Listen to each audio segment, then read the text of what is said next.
Hi guys, welcome to another Horizon Zero Dawn video. So in this one, I show you guys how to get the All Vantages Found trophy. And in order to get this, you have to climb these 12 different vantage points, and you have to press R3 and access this small audio vignette or audio recording. So if you click it, it'll show you a picture of what that location used to be, and then you can either choose to listen to the audio or not. I've already listened to them multiple times. I like listening to them on my own choice. So as you can see, the number 2 and number 3 don't have a search box around them. That's because I already found them, and I know I made another mistake, a couple mistakes pretty much. For number 2 and number 3, I forgot to record them actually. I'm sorry, guys. I was so engrossed in playing the game that I actually forgot to hit the record button. So the good thing about these collectibles is you can always go back to them anytime. They have a marker that you could set a waypoint, and you can view them again. So it's not like you missed anything. You know what I mean? It's not like I made a huge blunder. I can still show you the location, and everything's fine. So if you go click on it, well, not here. I kind of jumped the gun a little early. So if you click on it, it says Colorado Springs. Yeah, so you can view that location and listen to that Vantage audio point again. So no worries. Again, number 3 is something I forgot to record, but after this one, everything else is recorded, so it feels like it's the first time. This is me messing up the jump system in this game. I I don't know why they did this, where it has to be only certain points that you can grab onto.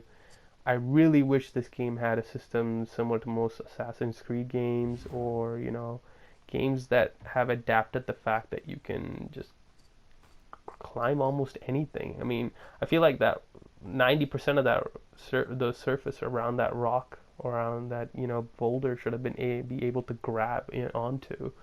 And this game has to be something you can, it's like sticking out, like visually you have to be able to see it in order to be able to grab it. So I don't know, the climbing bugs me. Here's another location where it bugs me because, I mean, in this one it's not so bad because they show you like yellow stuff pointing out, but it kind of breaks the immersion in my point of view. You know what I mean? It's like it's an open world game. Just let us climb anything we really want. I mean, such a great looking game that you want to go visit all these locations, but it's like you're limited to what you can grab onto. But other than that, this is probably the longest one to get to because I didn't know what to grab, and it was I guess my own fault because I put the darkness into a certain settings where it's pretty ambient, and then as I move around, I'm like, oh look, yellow, cool, something to look forward to. And you pretty much have to just climb your way up there.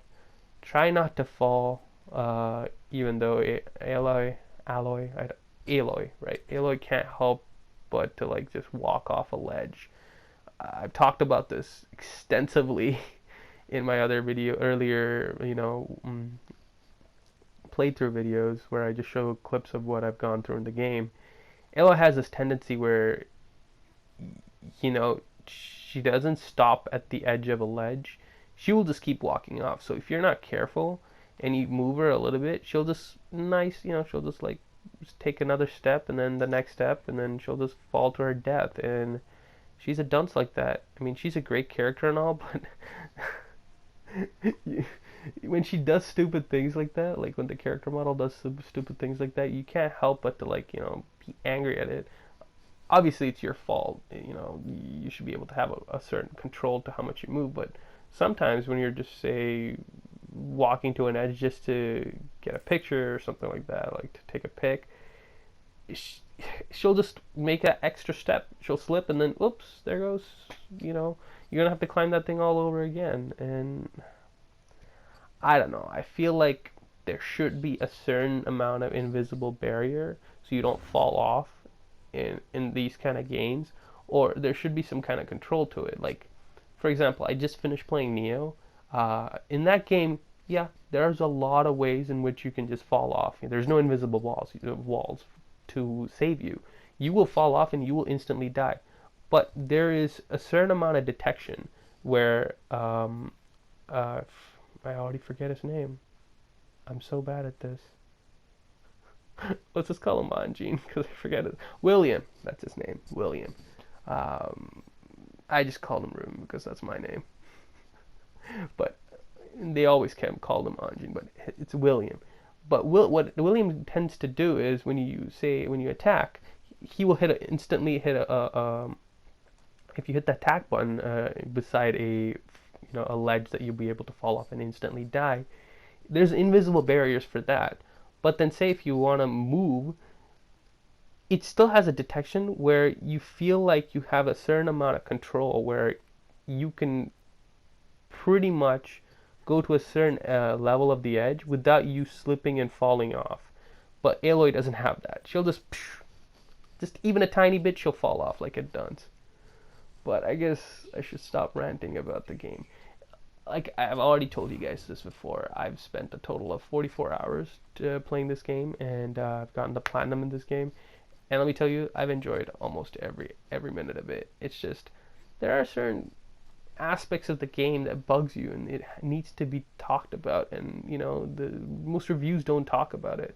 For example, everybody's praising the graphics of the games. It's true, the game is absolutely gorgeous, but there are certain aspects of the graphical fidelity that needs to be explored. For example, the water in this game looks really bad. Like the tessellation effects are really, really bad. Like when Aloy's in water, I don't know how to say it. It doesn't look right. You know what I mean?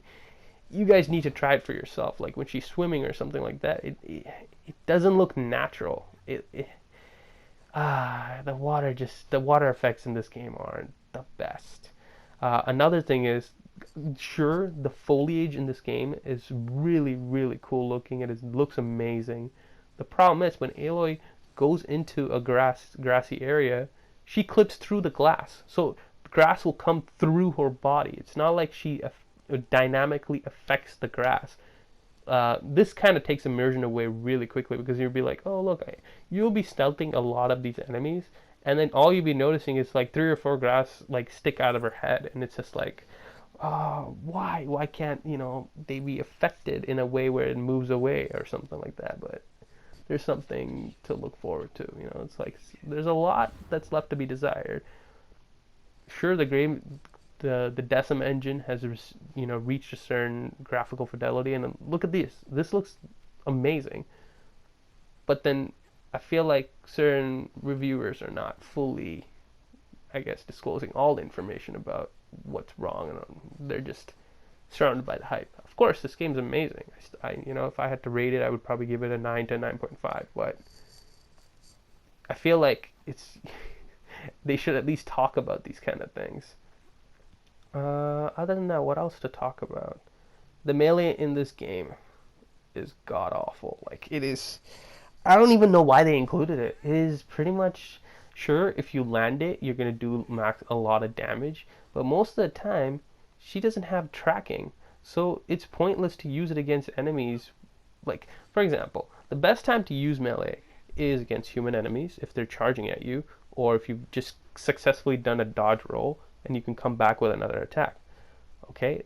But in my opinion, the best time to use it would be, say, if you use the rope caster, or to pull an enemy down, make them trip over or fall down, or if you stun an enemy, or if you freeze an enemy, or if they're burning, any kind of status effect that's getting them,